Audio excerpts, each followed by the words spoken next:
tamat dalam masa berapa hari. Mungkin rakyat fikir mereka boleh bebas keluar untuk pulang sambut Ramadan dengan keluarga. Saya fikir. Yang pertama, kita tak pasti lagi MCO tamat ataupun dilanjutkan. Right?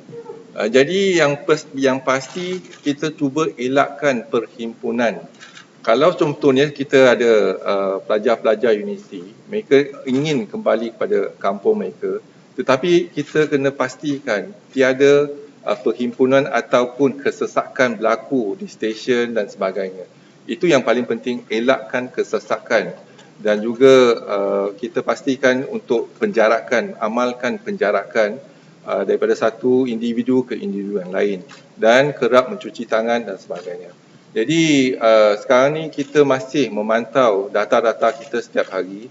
Sama ada MCO akan disambung ataupun tidak, kita masih belum lagi membuat sebarang keputusan.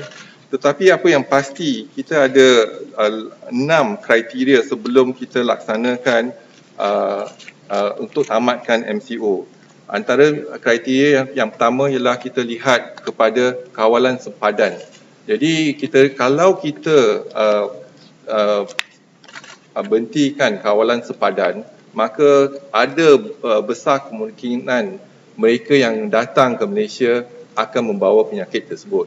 Sekarang pun kita dah tahu 95 daripada warga negara Malaysia yang pulang dari luar negara membawa penyakit tersebut. Dan kita saring dan kita letak mereka di pusat kuarantin. Dan daripada 95, 68 daripada mereka adalah daripada Indonesia. Kembali pada Indonesia. Dan 12 daripada United Kingdom. Dan 5 daripada Singapura. 4 daripada Turki. 3 daripada Netherlands. Dan 2 daripada Amerika Syarikat. Dan 1 daripada Perancis. Yang ini telah dikesan positif. Dan kita telah asingkan mereka. Dan kita masukkan mereka ke ward untuk pemantauan dan rawatan. Dan yang seterusnya, kalau kita lihat, yang penting ialah kawalan sepadan. Dan yang kedua ialah kawalan pergerakan. Yang inilah kawalan pergerakan, kita cuba elakkan daripada jangkitan melalui satu individu ke individu yang lain. Kalau kita duduk di rumah, keberangkalian kita untuk dijangkiti adalah kurang. Tetapi kalau ada kesesakan perhimpunan dan kesesakan, contohnya ada keberangkalian untuk dijangkiti. Keboleh jangkitan virus tersebut, mungkin kalau ada seorang yang positif, dia boleh menjangkiti ramai lagi kalau dalam tempat yang sempit ataupun ada perhimpunan. Yang ketiga, kita lihat kepada sistem kesihatan kita. Jadi sistem kesihatan kita dari segi makmal kita dapat upaya untuk mengesan kes-kes yang positif.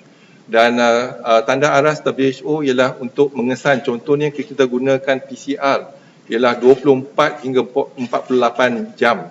Jadi kita kalau boleh kita nak kurangkan masa yang diambil untuk melaksanakan ujian PCR ke lebih kurang pada 24 jam. Yang ketiga juga kita lihat kepada sistem kesihatan kita, sama ada ward kita cukup, ICU kita cukup dan sebagainya. Kalau sistem kita bagus, itulah satu daripada indikasi sebelum kita tamatkan PKP.